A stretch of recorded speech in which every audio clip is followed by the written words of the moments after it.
micro allumé, c'est mieux. Bonjour à tous ceux qui nous ont rejoints éventuellement. Bonjour à ceux qui nous suivent en ligne.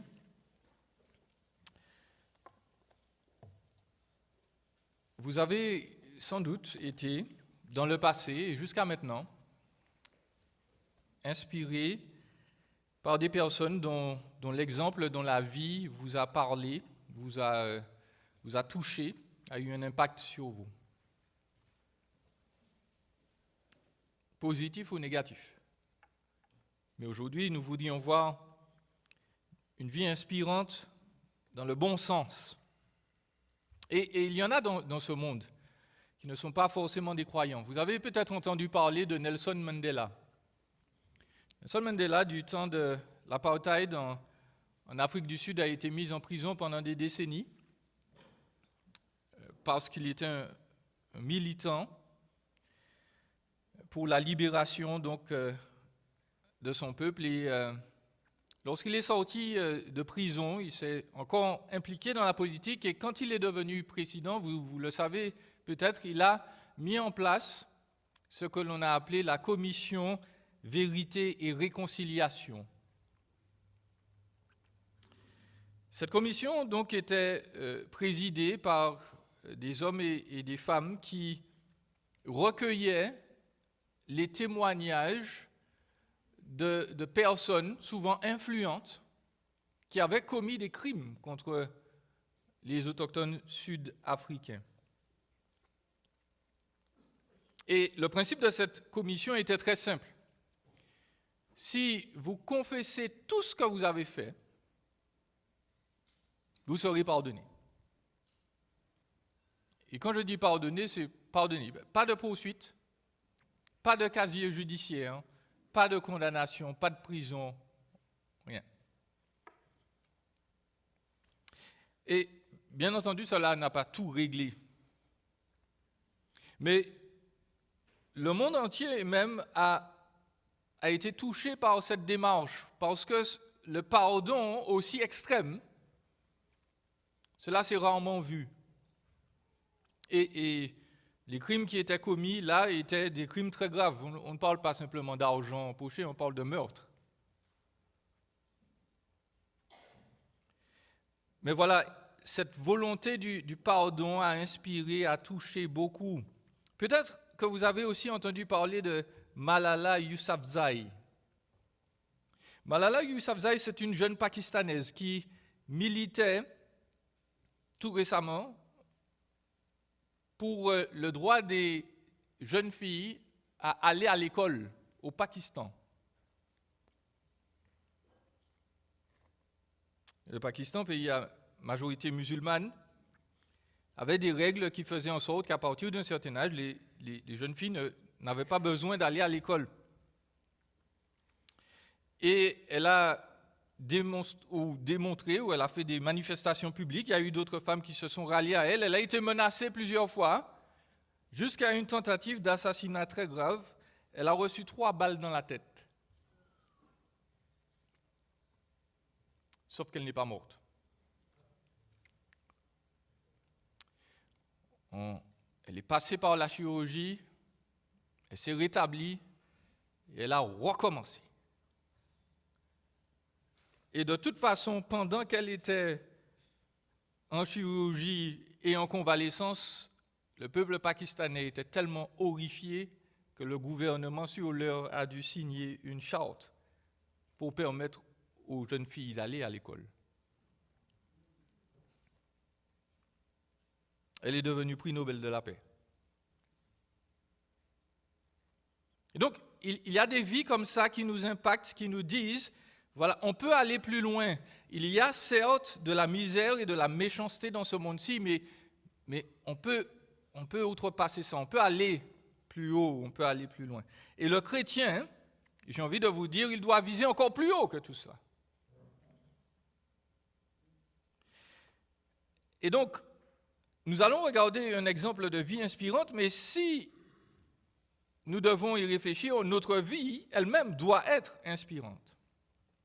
Et elle ne sera inspirante que si elle est remplie de la présence de Jésus et si elle est focalisée sur Jésus.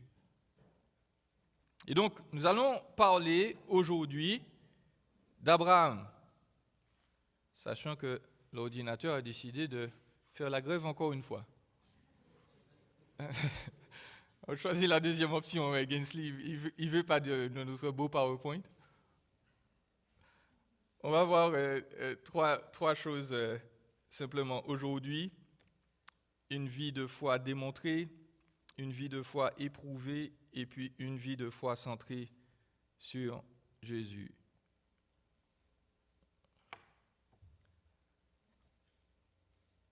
Une vie de foi démontrée. Je vais vous demander rapidement de regarder avec moi dans Genèse 12. Genèse 12, on va lire simplement les 3 premiers versets, ils sont très très très importants. Genèse 12, versets 1 à 3.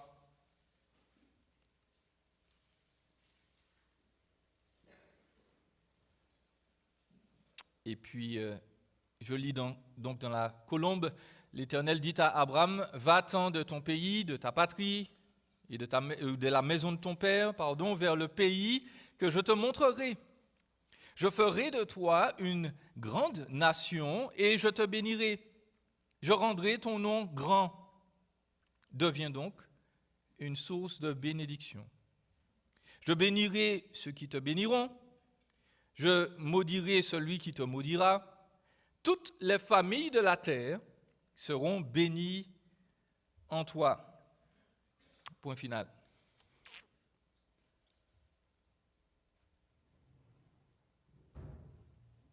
Alors, juste pour les techniciens, il faut choisir la deuxième option qui est là, sans quoi il ne va pas vouloir afficher le PowerPoint. Revenons à notre message. Ce passage-là, c'est l'un des plus importants de toute la Bible. On n'y pense pas souvent, mais il nous décrit le début d'une nouvelle partie du plan de Dieu pour respecter la promesse qu'il nous a faite dans Genèse 3, verset 14. En Genèse 3, verset 14, après la chute, Dieu a promis à Adam et Ève qu'il écraserait le serpent. La cause de la mort et de la rébellion, ou l'une des causes principales, eh bien Dieu a dit, il y a quelqu'un qui viendra, qui est un être humain et qui va annuler la malédiction pesant sur l'humanité. Et Dieu donc n'a pas oublié son plan.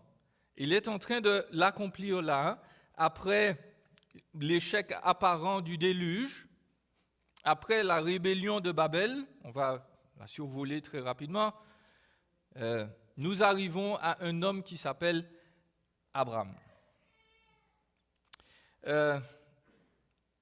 Et donc il est important, pourquoi ? Parce qu'il nous montre que même si les choses tournent mal,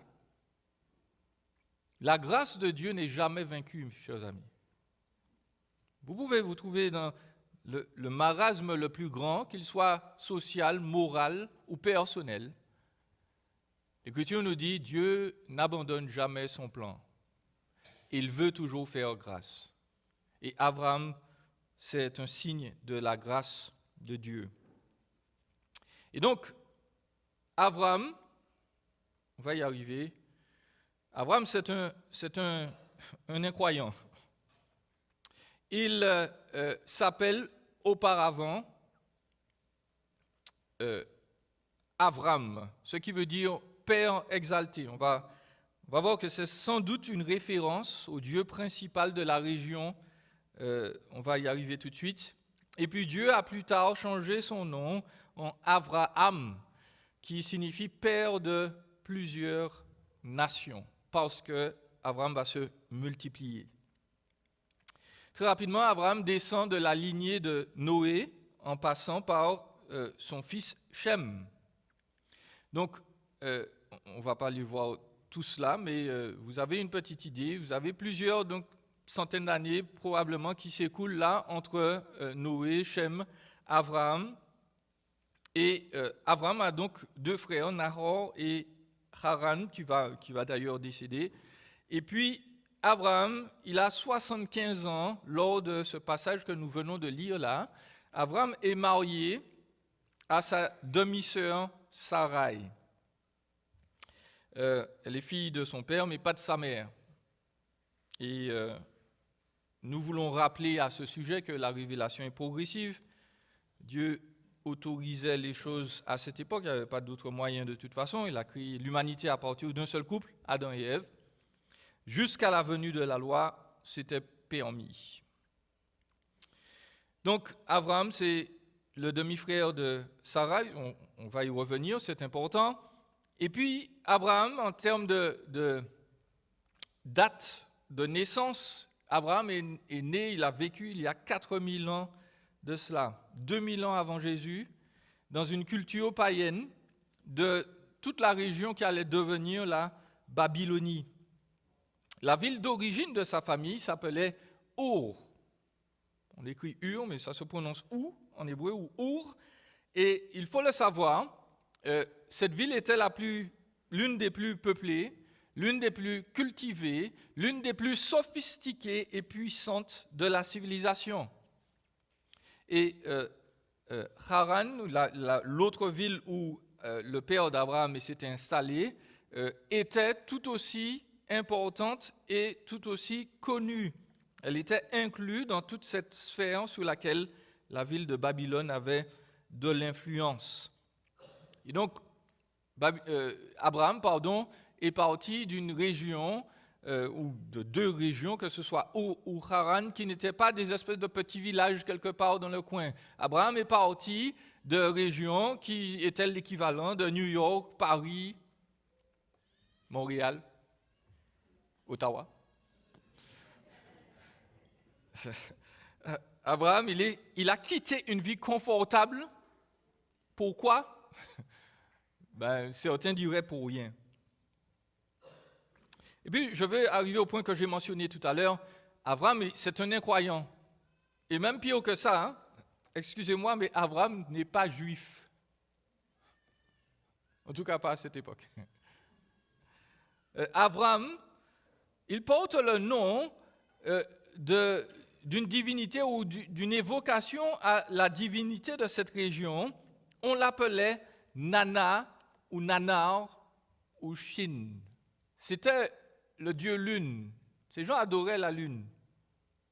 Et puis, Shin avait pour femme Ningal, son épouse. C'était ça la conception. Ça, c'est des représentations éventuelles. Donc, Abraham, il faut le savoir, ce n'est pas un juif à l'origine, c'est quelqu'un qui est un païen, c'est quelqu'un qui adore des divinités que Dieu déteste. Mais forcément, Abraham ne le reste pas. Nous le voyons parce que Dieu l'a appelé. Il lui dit, écoute, il faut que tu partes, que tu sortes de là. Et donc, Abraham devient croyant.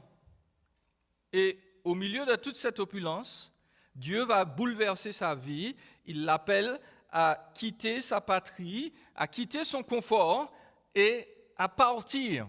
Et c'est bien là le problème. Vous pouvez vous imaginer la conversation qu'Abraham a dû avoir avec Sarah. Il lui dit, écoute chérie, on s'en va. Elle dit, ah bon? Où ça? Je ne sais pas.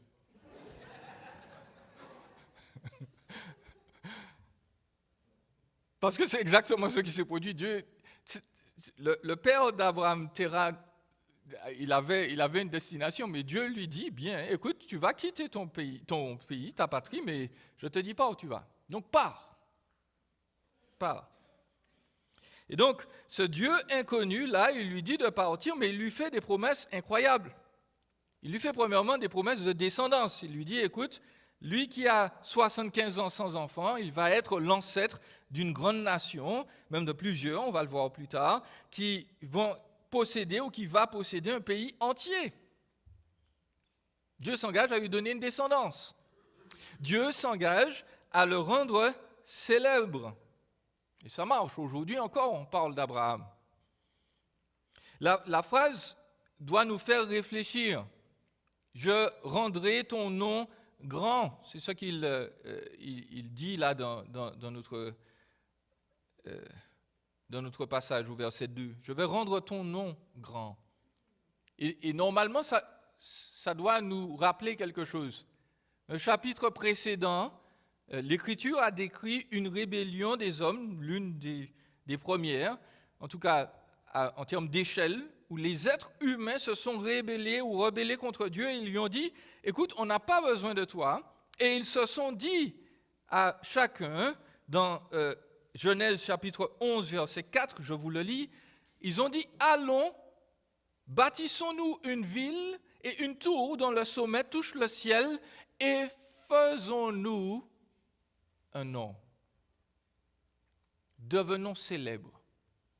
Laissons notre marque sur le monde pour que nous ne soyons pas disséminés à la surface de toute la terre. Déjà, avant Abraham, l'humanité marque sa rébellion. Elle ne veut pas de Dieu.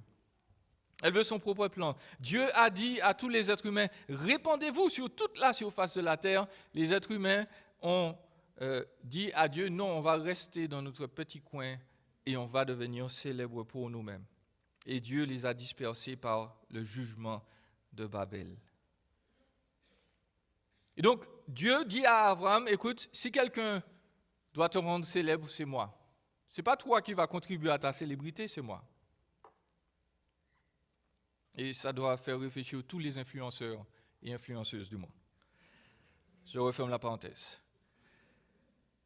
Yahweh lui promet sa protection. Il lui dit, je bénirai ceux qui te béniront, je maudirai celui qui te maudira.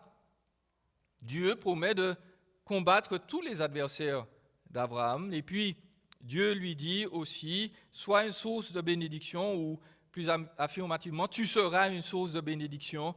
Eh bien, le monde entier va être béni à cause d'Abraham. Et le Nouveau Testament reprend cette phrase pour dire que cette bénédiction-là, c'est la bénédiction du salut.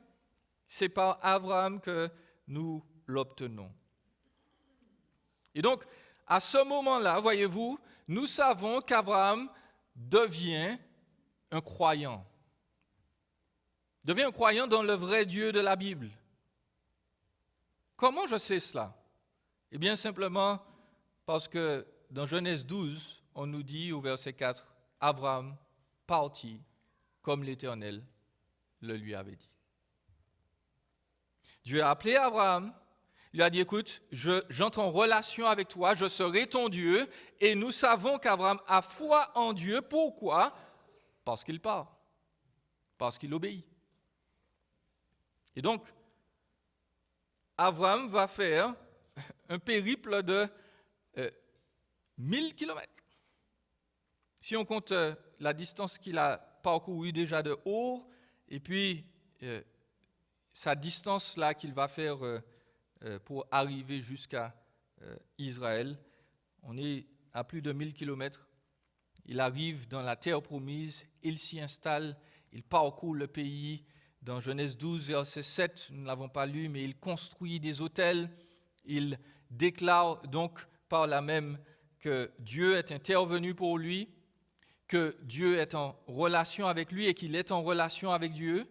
Abraham proclame que le pays dans lequel il est entré là, eh bien, il appartient à Yahweh et il lui appartient aussi, ce pays-là, indirectement. Et puis, Abraham, c'est l'un des premiers évangélistes. Il déclare, moi j'ai foi dans ce Dieu-là et vous devriez vous aussi. Pourquoi? Parce qu'à chaque fois que les gens voient des autels, ils se disent, tiens, ça c'est un lieu d'adoration. Les autels étaient placés sur de hautes montagnes. C'était des lieux de sacrifice, de communion avec les dieux. On devait se poser des questions. Abraham proclame sa foi en Yahweh. Il proclame sa foi en Yahweh. Je voudrais faire quelques applications très rapidement ici. Et premièrement, je dois parler de l'indignité humaine et du choix de Dieu.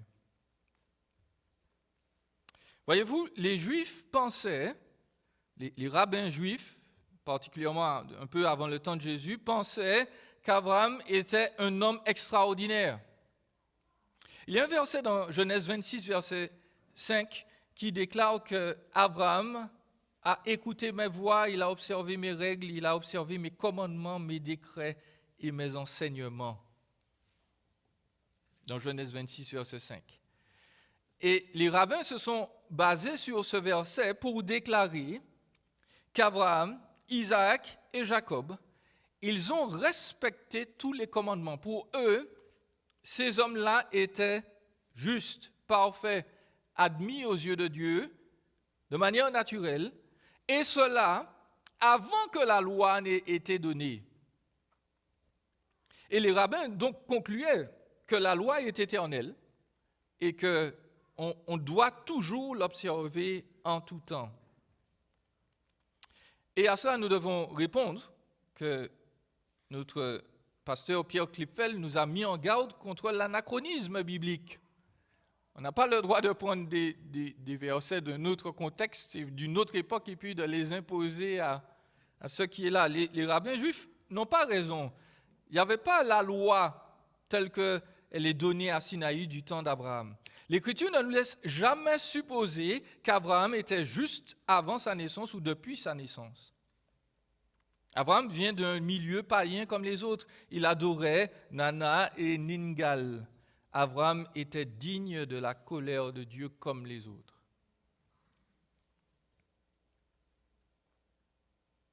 Et nous devons donc nous le rappeler. L'être humain, l'humanité n'est jamais dans une position neutre vis-à-vis de Dieu. Il n'existe aucun être humain qui soit né et qui dise « Dieu, je suis indifférent, je suis neutre, ni plus ni moins, ni opposé ni pour ». L'humanité naît dans une position par défaut de personnes opposées à Dieu, qui n'aiment pas Dieu. Et je sais que par raccourci, souvent nous disons, autant que je me rappelle, j'ai toujours aimé Dieu, aller à l'église, la Bible, ça m'a toujours parlé. Peut-être, mais vous n'aimez pas Dieu, chers amis. Je n'aimais pas Dieu non plus. Et j'étais en meilleure position que beaucoup, j'étais fils de pasteur. Je suis né une Bible entre les mains. Mais ça ne suffit pas. En fait, j'ai découvert que j'étais méchant comme les autres. Quand j'étais petit, à l'âge de 4 ans, j'ai boxé l'un de mes camarades de classe parce qu'il ne voulait pas me donner sa chaise. 4 ans. Je lui ai explosé le nez. La maîtresse croyait qu'on allait la poursuivre en justice à cause de moi. 4 ans. Et je vous prie de croire que je n'ai jamais vu ça chez moi. Mon père n'a jamais battu ma mère. Ça ne s'est jamais arrivé. Mais par nature, nous sommes des gens mauvais. Nous sommes des gens poussés au meurtre. Notre colère est incendiaire. Et elle ne se manifeste pas parfois par des actes, mais par des paroles destructrices. Et quand les paroles ne sortent pas, les pensées n'en pensent pas moins. Et devant Dieu, nous sommes obligés de confesser qu'il n'y a aucun être humain qui puisse passer le test de la perfection vis-à-vis de lui. Nous sommes tous des meurtriers, nous sommes tous des voleurs, nous sommes tous des médisants. Devant Dieu, il n'y a pas de juste, pas même un seul. L'Écriture nous explique que c'est comme si Dieu souhaitait accorder son pardon à la population d'une prison à sécurité maximale. Dieu a le choix entre les meurtriers, les voleurs, les violeurs. Et c'est à ces gens-là qu'il doit accorder le pardon. Cela vous choque peut-être, mais c'est ce que l'Écriture décrit des êtres humains. Nous ne sommes pas justes, nous ne sommes pas bons. Et qu'est-ce que Dieu fait? Dieu vient bouleverser notre vie et il nous dit, écoute, il faut que tu sortes de là. Viens me rejoindre. Viens contempler ce que j'ai fait pour toi sur la croix. Viens, sors de tes traditions, de tes manières de penser. Et oui, parfois, le choix que je vais te demander de faire va t'opposer à ta famille. Mais j'en vaut la peine. Parce que moi, je peux te donner ce que tu recherches. Je peux te donner le pardon et l'acceptation totale.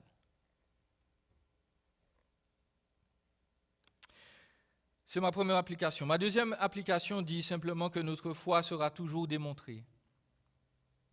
Nous savons qu'Abraham avait la foi parce qu'il a obéi à Dieu. Nos actions reflètent la foi. Et nos actions ne reflètent pas une foi qui est simplement mécanique ou occasionnelle. Les actions de vrais chrétiens reflètent une foi qui est pleine de convictions coûteuses. Abraham a quitté son confort, il a quitté une vie moderne, une vie de personne citadine, tranquillement installée avec des biens pour s'installer, à voyager à chaque fois, à se déplacer dans un pays qui pour le moment n'était pas le sien. Quand nous aurons foi en Dieu, Dieu va parfois nous demander de faire des choses difficiles et notre foi va se démontrer par notre obéissance, toujours.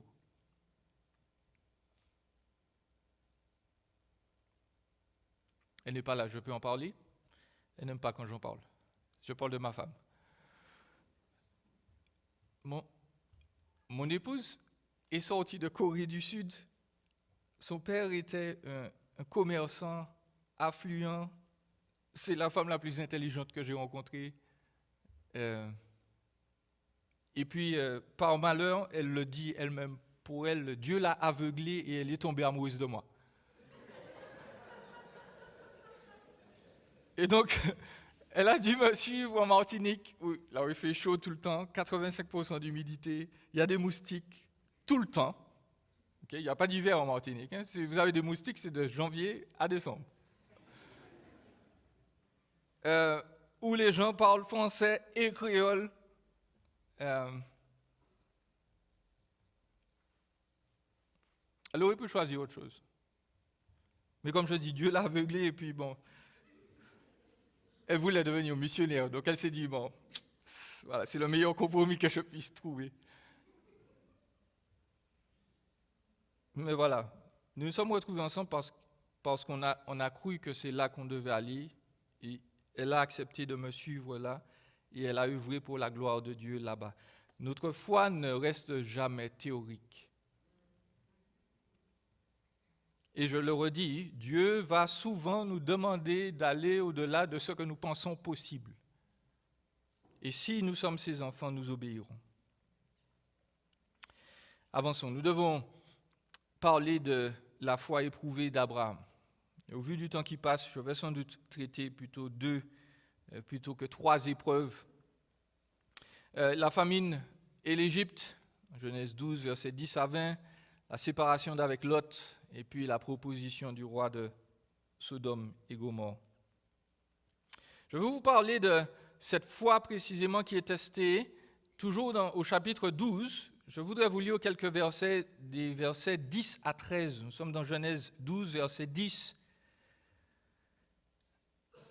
Il y eut une famine dans le pays, et Abraham descendit en Égypte pour y séjourner, car la famine s'appesantissait sur le pays. Lorsqu'il fut prêt d'arriver en Égypte, il dit à sa femme Sarai, « Voyons donc, et vous notez, Abraham parlait le québécois, « Je sais que tu es une belle femme.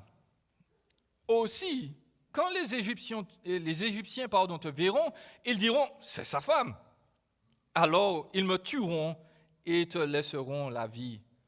Tu vas dire que tu es ma sœur, afin que je sois bien traité à cause de toi, et grâce à toi, j'aurai la vie sauve. » Voilà l'une des propositions les plus indécentes qui soit.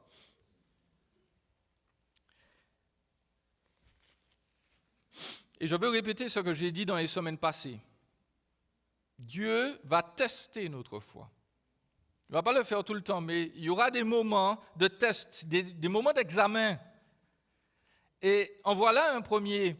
Il y a la famine dans le pays.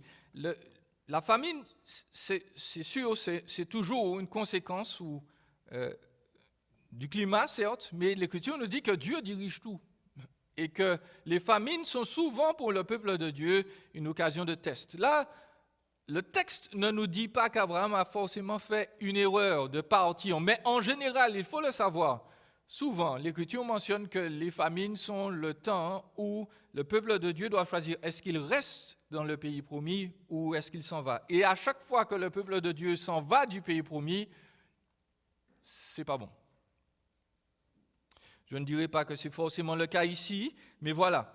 On a une occasion de test, c'est une situation difficile. Abraham donc quitte la terre promise pour une terre étrangère et surtout une terre de personnes qui n'adorent pas Yahweh. Et notre deuxième problème est là parce que Abraham le sait et il sait qu'il est marié à une espèce de Miss Univers qui est magnifique alors qu'elle a au minimum 75 ans. Vous le notez. Et il se dit, bon, ça, c'est pas bon pour moi, ça. Donc, écoute, tu vas dire que tu es ma soeur. Et notons, premièrement, que la chose n'est pas forcément si offensante que ça dans cette culture. Dans cette culture, notez bien, je n'ai pas dit la nôtre. Mais dans cette culture, l'idée est que, voilà, le pater familias, le responsable de la famille doit être préservé à tout prix et que parfois, you've got to take one for the team. Il faut s'assurer que le père ne meurt pas. Ça, c'est cette culture. Mais, il faut noter aussi qu'Abraham a raison. Parce que lorsqu'il arrive en Égypte, qu'est-ce qu'on nous dit? On nous dit que la femme d'Abraham est extrêmement belle et vous pourrez le recevoir. Elle fut emmenée dans le palais de... On n'a pas dit qu'Abraham l'a emmenée dans le palais. Elle fut emmenée. Avec l'idée probablement que, Pharaon s'est dit, elle est jolie celle-là, vous allez me la chercher. Et puis, en retour, on essaye de calmer Abraham en lui donnant des biens, en lui donnant l'équivalent d'une dot. Parce qu'il fallait toujours prouver qu'on est capable de mener une famille. Donc, on a graissé la patte d'Abraham, on lui dit, écoute, on va s'occuper de ta sœur, elle va devenir l'épouse de Pharaon. Le texte nous dit bien que c'est ce qui s'est produit. Pharaon, vous pouvez le relire chez vous au verset 19, il a épousé Sarai. Et certains ont interprété d'ailleurs que non seulement il l'a épousée, mais il a peut-être eu des relations avec elle. Ce que le texte ne nous dit pas. Donc je n'irai pas là. Mais je vais juste remarquer ceci. L'approche d'Abraham ne glorifie pas Dieu. Parce qu'Abraham expose sa femme à l'adultère et il pourrait compromettre sa lignée en faisant cela. Dieu lui a dit que toi, tu auras une descendance avec Sarai à cette époque, et Abraham n'en tient pas compte. Il expose donc sa femme à la convoitise d'un autre homme. C'est dangereux. Et donc, cette épreuve-là, ce test-là, Abraham l'échoue. Deuxièmement, il y a un autre test au chapitre 13 que nous allons simplement survoler. Abraham se sépare d'avec Lot. L'Écriture nous dit très rapidement dans les premiers versets, Abraham dit à Lot qu'il n'y ait pas de, je te prie, de dispute entre moi et toi, ni entre mes bergers et tes bergers, nous sommes frères, tout le pays est devant toi. Sépare-toi donc de moi, si tu vas à gauche, j'irai à droite. Si tu vas à droite, j'irai à gauche. Et je voudrais que vous notiez ceci, Lot leva les yeux et vit toute la plaine du Jourdain qui était entièrement irriguée avant que l'Éternel détruise Sodome et Gomorrhe. C'était jusqu'à Tsoar, comme un jardin de l'Éternel, comme le pays d'Égypte. Lot choisit donc pour lui toute la plaine du Jourdain et partit vers l'est. C'est ainsi qu'ils se séparèrent l'un de l'autre. Lot, c'est le neveu d'Abraham. Il est parti avec lui de Haran pour arriver en terre promise. Son père, je l'ai dit, le père de Lot, il est décédé, il s'appelait Haran aussi. Et Abraham l'emmène avec lui, non seulement parce qu'il veut s'occuper de son neveu, mais en particulier, sans doute, parce qu'Abraham n'a pas d'enfant à 75 ans. Il veut que les affaires restent en famille, et Lot était probablement l'équivalent du fils adoptif d'Abraham.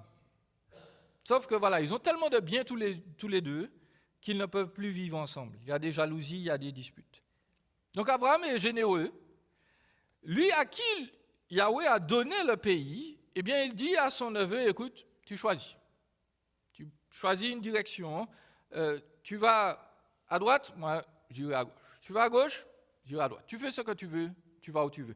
Notez le choix de Lot. Lot regarde ce qui est plus intéressant, ce qui financièrement est plus agréable. Choisit le côté productif matériellement, mais qui reste le plus dangereux spirituellement. Parce que dans le même chapitre 13, on nous prédit, on nous dit simplement que les gens de Sodome étaient fort mauvais et pécheurs devant l'Éternel. Lot a choisi ce qui allait l'arranger. Et puis, dans Genèse 14, on nous parle de Sodome et Gomorrhe. Lot a fait son choix. Il se voit menacé par la guerre. C'est Abraham qui va le délivrer. Il délivre même Sodome et Gomorrhe. Abraham, et donc le roi de Sodome lui dit, écoute, donne-moi les personnes, prends pour toi les biens. Et Abraham dit au roi de Sodome, je lève la main vers l'Éternel, le Dieu très haut, maître du ciel et de la terre. Je ne prendrai rien de tout ce qui est à toi, pas même un fil, ni une bride de sandale, pour que tu ne puisses pas dire, j'ai enrichi Abraham. La proposition du roi de Sodome est honorable, mais Abraham dit non, parce que Dieu lui a dit, c'est moi qui vais te rendre grand, c'est moi qui vais te protéger, et pas l'argent de personnes iniques et mauvaises. Je voudrais donc faire quelques applications avant de procéder à une conclusion. Premièrement, nous devons examiner la notion de protection. En particulier, la responsabilité de protection des époux vis-à-vis de leurs épouses. Le rôle d'un mari est de protéger sa famille, non pas seulement physiquement, de tout danger, de toute douleur qui pourrait leur arriver, mais spirituellement en particulier. Et l'attitude d'Abraham, donc, est un rappel biblique qui nous est fait plus tard dans Matthieu 5, 31 et 32, où le Seigneur Jésus nous dit donc qu'il faut éviter de divorcer pour des raisons non bibliques. Pourquoi ? Parce que, dans les termes de Matthieu, cela expose l'épouse à l'adultère. Tout comme Abraham l'a fait là. Considérer une séparation illégitime, c'est pousser l'autre à la faute. C'est dangereux. Maintenant, la nouvelle alliance exige plus que simplement de ne pas divorcer. Elle exige d'aimer l'autre autant que nous. Tu aimeras ton prochain comme toi-même. De sorte que nos actions en tant qu'époux, messieurs, et même si nous ne sommes pas encore mariés, nous devons nous préparer à cela. Nous devons veiller à ce que nos attitudes et nos paroles ne repoussent pas l'autre, ne le poussent pas à la faute, ne la poussent pas à la faute. L'époux, en particulier, il protège son épouse. Elle est celle pour qui il prie le plus, avant les parents, avant les enfants. Elle est celle pour qui il se dépense le plus, en termes d'énergie, énergie physique, énergie mentale. Je rappelle donc que le travail est toujours un outil.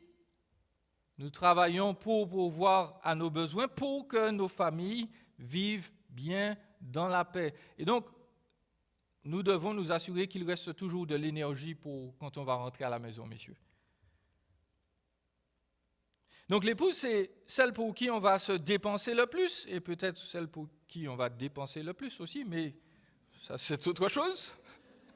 Les enfants coûtent cher. Et l'époux donc protège son foyer, non pas en imposant ses règles et sa conception, en disant c'est moi qui suis le chef, donc on va faire ce que moi je dis.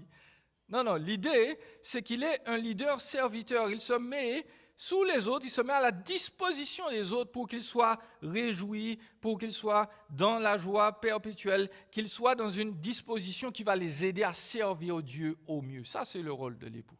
Il protège sa famille ainsi.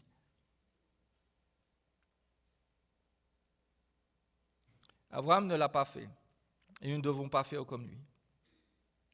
Et puis, je voudrais noter juste par rapport à la tentation de Lot, Lot a choisi de se séparer d'Abraham, qui est porteur de bénédictions divines. C'est déjà une action qui est dangereuse, mais bref, Lot a choisi ce qui avait l'air plus facile, plus plaisant. Il a vu, puisqu'il avait beaucoup de troupeaux, il a vu un endroit vert, verdoyant, avec de l'eau, avec de l'abondance. Et il s'est dit, c'est là qu'il me faut aller. Sauf qu'il a oublié le voisinage. Lot s'est installé dans un quartier où les mœurs n'étaient pas bonnes. Et l'Écriture nous rappelle donc que les choix faciles, les choix superbes, mais qui nous rapprochent de la tentation, sont toujours dangereux. Parce qu'il est facile de rester à la maison et de regarder le culte en ligne, la célébration de chez soi dans son salon en pyjama. Il est facile de ne pas prier le matin ou le soir, de lire l'Écriture régulièrement. Il est facile de se dire, bon, je ne suis pas un pharisien. Hein. Dieu n'a jamais dit qu'on est obligé de prier 3 heures par jour. Absolument pas. Effectivement. Il est facile de se créer des relations sans réfléchir à leur impact sur notre vie spirituelle. Il est facile de se dire, j'ai tellement travaillé pour cette promotion, mon patron vient finalement d'honorer mon travail et il m'offre cette position que j'avais tant attendue. Sauf que je devrais travailler maintenant 3 week-ends sur 4. Et que ma présence aux célébrations, ce sera de temps en temps. Hein? Le Seigneur comprend après tout. Nous sommes de la Nouvelle Alliance.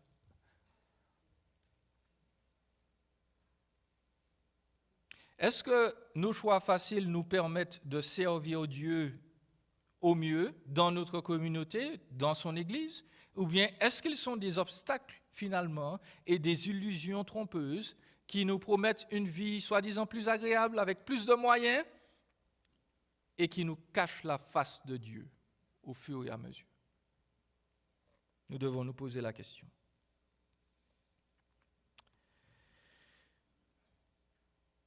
Une dernière chose avant de conclure. Je voudrais vous parler de notre vie centrée sur Jésus et rappeler qu'Abraham, donc, il a commencé son voyage et puis il l'a terminé en rencontrant un personnage. Et quand je dis terminé, c'est terminé pour cette fois. Nous aurons la semaine prochaine une autre intervention à partir du chapitre 15 sur lui.